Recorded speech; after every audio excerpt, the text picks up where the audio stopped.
A very good evening everyone, this is Seema your polity educator. आज हम class 12 का chapter 3 का part 2 पढ़ने वाले हैं। इसके पहले पार्ट 1 की वीडियो भी अपलोडेड की गई है। अगर आपने वो वीडियो नहीं देखी है तो पहले आप वो वीडियो देख लीजिए, देन इसके बाद में पार्ट 2 देखिए, आपको अच्छे समझ में आएगा। और हाँ, मेरे चैनल को लाइक शेयर सब्सक्राइब कीजिए और बेल आइकन प्रेस करना बिल्कुल ना भूलिए। तो पार्ट 1 में हमने पार्ट 1 का थोड़ा सा रिकैप कर लेते हैं। तो पार्ट 1 में हमने इंट्रोडक्शन पढ़ा था, नई विश्व व्यवस्था पढ़ी थी, क्लिंटन का दौर था, इसके बारे में पढ़ा था। क्लिंटन किस प्रकार से जॉर्ज बुश से राष्ट्रपति पद पे जीत गए थे, किन कारणों से जॉर्ज बुश से राष्ट्रपति पद पर जीत गए थे, इन सारी चीज़ों के बारे में हम पढ़ चुके हैं। और इसके साथ साथ में 9/11 की घटना भी पढ़ चुके हैं। आज हम इराक पर आक्रमण के बारे में पढ़ने वाले हैं। तो चलिए स्टार्ट करते हैं। 2003 के 19 मार्च को अमेरिका ने ऑपरेशन इराकी फ्रीडम की कूट नाम से इराक पर सैन्य हमला किया। अब देखिए, एक है यहाँ पे ऑपरेशन इराकी फ्रीडम, ये इराक के अगेंस्ट था। वहाँ पे ऐसी आशंका जताई जा रही थी कि कुछ परमाणु हथियार वहाँ पर बनाए जा रहे हैं और वहाँ पर परमाणु हथियारों को नियंत्रण करना है। इसके लिए ऑपरेशन इराकी फ्रीडम चलाया गया था। और आगे पढ़ते हैं इसमें। अमेरिकी अगुवाई वाले कोऑलिशन ऑफ विलिंग्स आकांक्षाओं के महाजोर में 40 से ज़्यादा देश शामिल हुए। ये हमला सामूहिक संहार को रोकने के लिए किया गया, परंतु हथियारों की मौजूदगी के कोई प्रमाण नहीं मिले।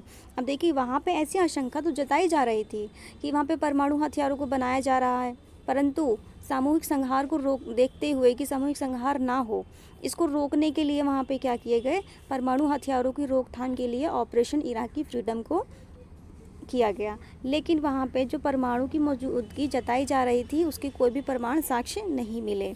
इससे अनुमान लगाया जा सकता है कि हमले के मकसद कुछ और ही थे, जैसे इराक के तेल भंडार पर नियंत्रण और इराक में अमेरिका का मनपसंद सरकार कायम करना। अब देखिए, यहाँ पर एक रीज़न बताया जा रहा था कि इराक में परमाणु हथियारों का नियंत्रण करना है, परमाणु हथियारों पर, लेकिन इसके पीछे मकसद ही कुछ और था।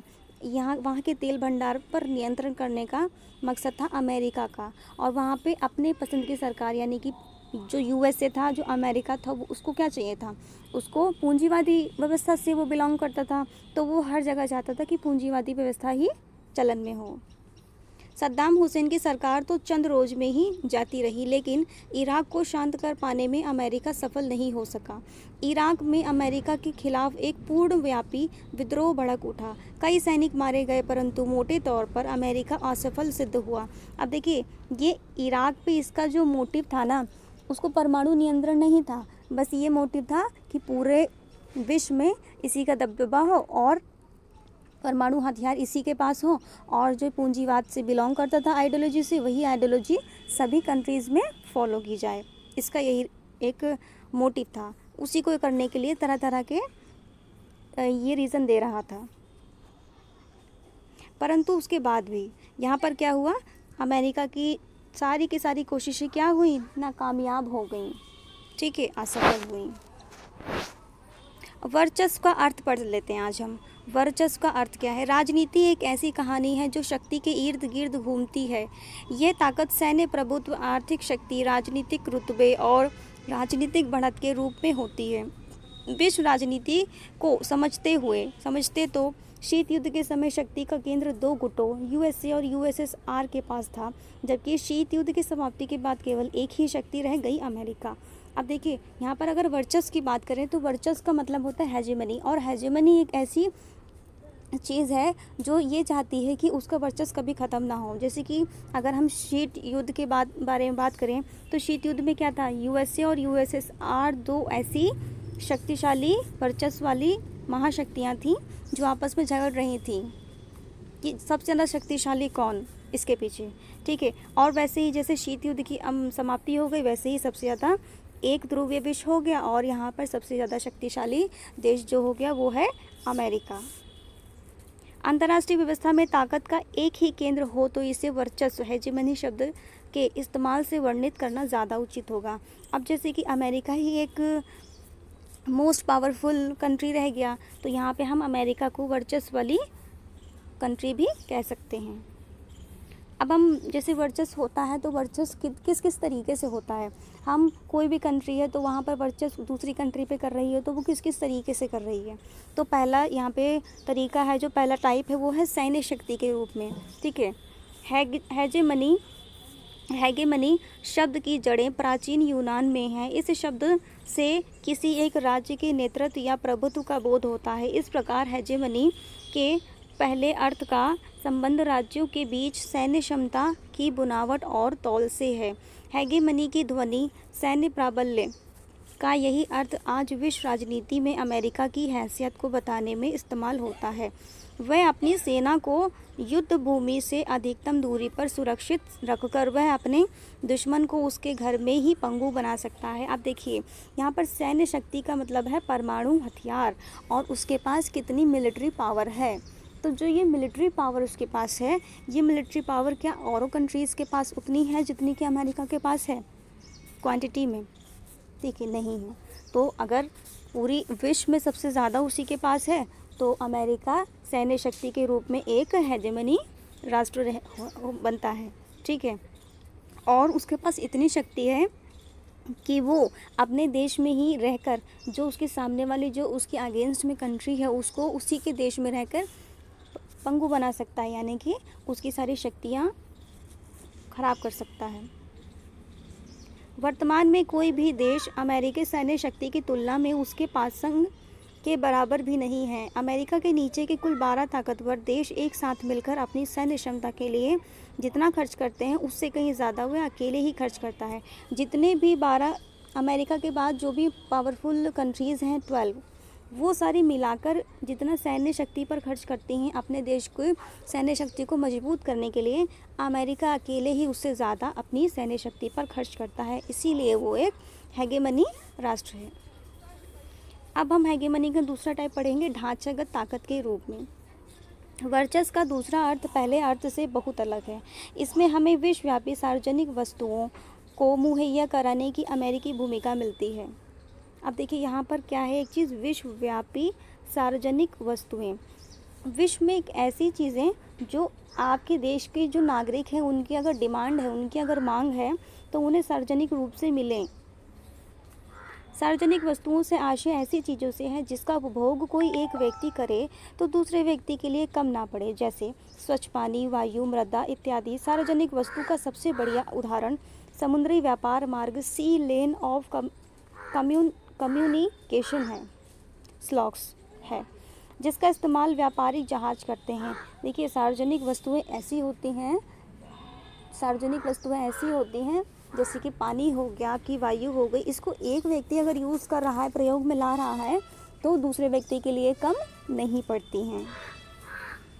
वैश्विक सार्वजनिक वस्तुओं का एक और उदाहरण है इंटरनेट। हालांकि आज इंटरनेट के ज़रिए वर्ल्ड वाइड वेब, जगत जोड़ता जाल का आभासी संचार साकार हो गया दिखता है। अब देखिए, एक और यहाँ पर एक और एग्जाम्पल दिया हुआ है, क्या है, इंटरनेट को आज देखिए कोने कोने में लोगों को इंटरनेट छाया हुआ है और इंटरनेट से ही लोग स्टडी करते हैं, काफ़ी सारे रिसर्च करते हैं, नॉलेज गेन करते हैं, और भी काफ़ी सारी चीज़ें होती हैं। विश्व की अर्थव्यवस्था में अमेरिका का 28% की हिस्सेदारी है। यदि विश्व के व्यापार में यूरोपीय संघ के अंदरूनी व्यापार को भी शामिल कर लें तो विश्व के कुल व्यापार में अमेरिका की 15% की हिस्सेदारी है। विश्व का कोई क्षेत्र ऐसा नहीं है जिसमें कोई अमेरिका कंपनी अग्रणी 3 कंपनियों में से एक नहीं हो। अब देखिए, अगर अमेरिका की अर्थव्यवस्था के बारे में बात की जाए तो अमेरिका की अर्थव्यवस्था ऐसी है कि वो कम से कम 100 में से 28% की हिस्सेदारी किसी भी चीज़ में वो रखता है। और अमेरिका की जो 15% की हिस्सेदारी है, 28 में से 15% की जो हिस्सेदारी है, कोई क्षेत्र ऐसा नहीं है, ठीक है, कि किसी की 15% हिस्सेदारी हो या इससे ज़्यादा भी हो। सबसे ज़्यादा अर्थव्यवस्था को बनाए रखने में यूएनओ को उसकी जगह पर स्थापित रखने में सबसे ज़्यादा हिस्सेदारी किसकी है? सबसे ज़्यादा हिस्सेदारी है अमेरिका की। अमेरिका की ढांचागत ताकत का एक मानक उदाहरण है MBA, master of business administration की अकादमी डिग्री है। यूनिवर्सिटी ऑफ पेंसिल्वेनिया में वार्टन स्कूल के नाम से विश्व का पहला बिजनेस ऑफ स्कूल खोला गया। अब देखिए यहाँ पर एक एग्जांपल और है कि जो MBA की डिग्री आप लोग पढ़ते हैं, ये MBA की डिग्री अमेरिका ने ही लॉन्च किया और अमेरिका से ही शुरुआत हुई। ऐसे ही जो पहली यूनिवर्सिटी खुली थी वो क्या थी, पेंसिल्वेनिया में खुली थी। ठीक है, पेंटागन में पेंसिल्वेनिया है, ठीक है, वहाँ पर। और ये जो क्या है, पेंसिल्वेनिया में वाइटन स्कूल के नाम से पहला बिजनेस स्कूल खोला गया। ठीक है, ये चीज़ आपको थोड़ा थोड़ा याद रखना है। अब हम पढ़ेंगे वर्चस्व सांस्कृतिक रूप में। अब जो अमेरिका है संस्कृति के रूप में वर्चस्व किस तरीके से वो अदर देशों पे किया हुआ है। वर्चस्व के इस तीसरे अर्थ का रिश्ता सहमति गढ़ने की ताकत से है। यहाँ वर्चस्व का आशय है सामाजिक, राजनीतिक और खासकर विचारधारा के धरातल पर किसी वर्ग की बढ़त या दबदबा। एक प्रभुत्वशाली देश सिर्फ सैन्य शक्ति से काम नहीं लेता, वह अपने प्रतिद्वंदी और अपने से कमज़ोर देशों के व्यवहार बर्ताव को इस तरह से प्रभावित करे उससे सबसे ताकतवर देश का हित साधन हो। अब देखिए यहाँ पर संस्कृति का मतलब होता है किसी भी देश का खान पान, पहनावा, रहन सहन। कितना कोई देश दूसरे देश की खान पान, रहन सहन, पहनावा को फॉलो करता है, इसको बोलते हैं संस्कृति। ठीक है, तो अमेरिका का संस्कृति में भी वर्चस्व, जैसे कि आपको एक एग्जांपल बताया जाए, जीन्स। अब देखिए जीन्स,